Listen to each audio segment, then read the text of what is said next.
اس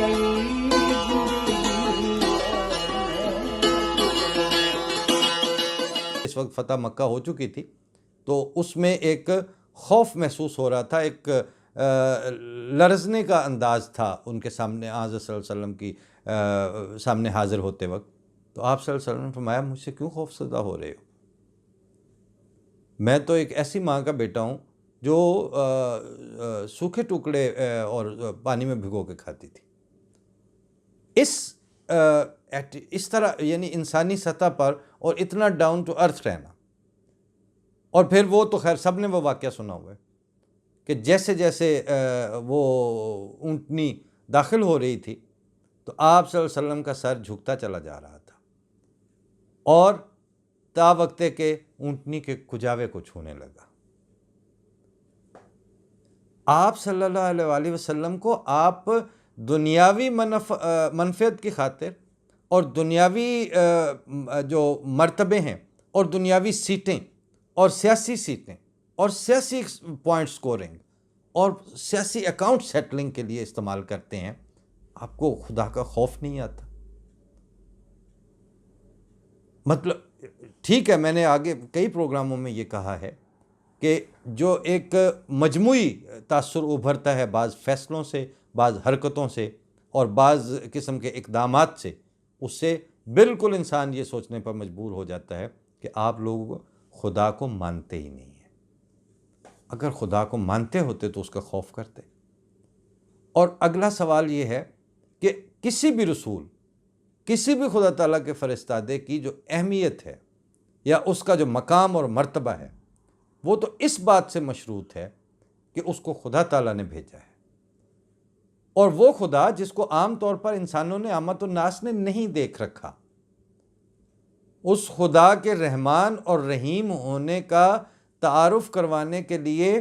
اس رسول کو جو خدا تعالیٰ کا فرستادہ ہے، رحمت اور رائفت کو معاشرے میں اپنی ذات کے حوالے سے متعارف کروانا پڑتا ہے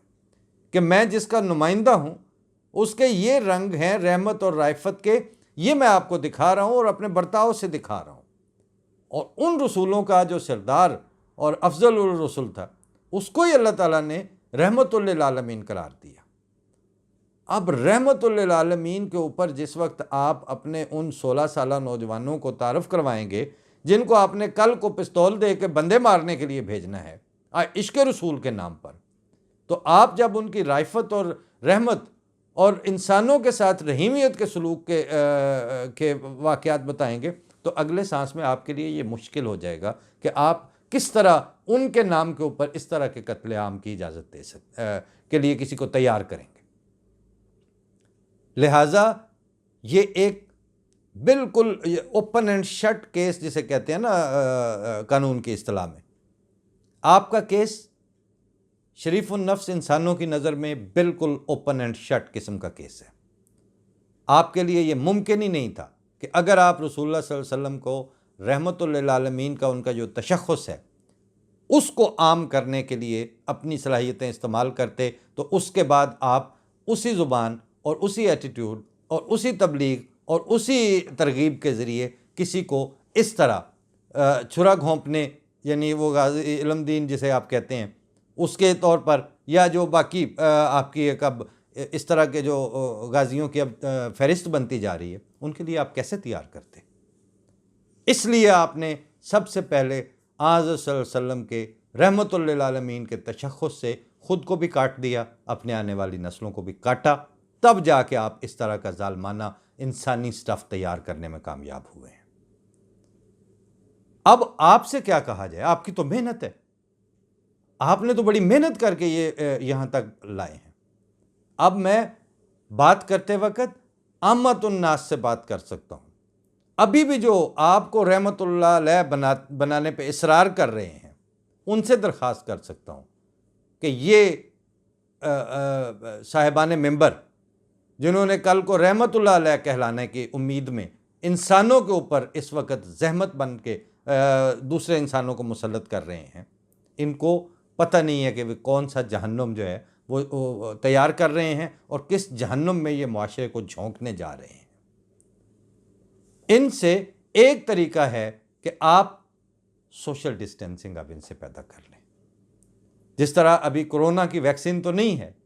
لیکن آپ فاصلہ ڈیولپ کر سکتے ہیں. جس طرح میں نے ایک دفعہ پہلے عرض کیا تھا کہ جس طرح اس کے جراثیم سے، اس کے وائرس سے ماسک کے ذریعے بچا جا سکتا ہے، آپ ان کی ترغیبات سے اپنی انڈرسٹینڈنگ اور اپنی تفہیمات کے راستے میں ماسک کا اہتمام کریں.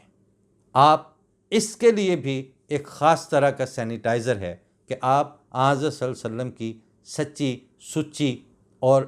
مطہر نتھری ہوئی سیرت اس کو سمجھنے کی کوشش کریں اور اس کے ساتھ تعلق جوڑیں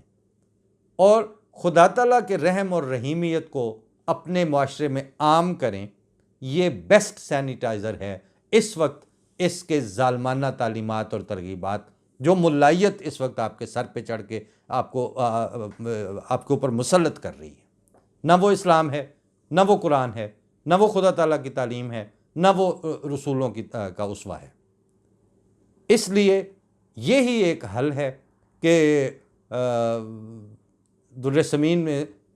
حضرت بانی جماعت احمدیہ علیہ السلام کا ایک شعر ہے کہ عدو جب بڑھ گیا شور و فغاں میں، نہا ہم ہو گئے یار نہا میں.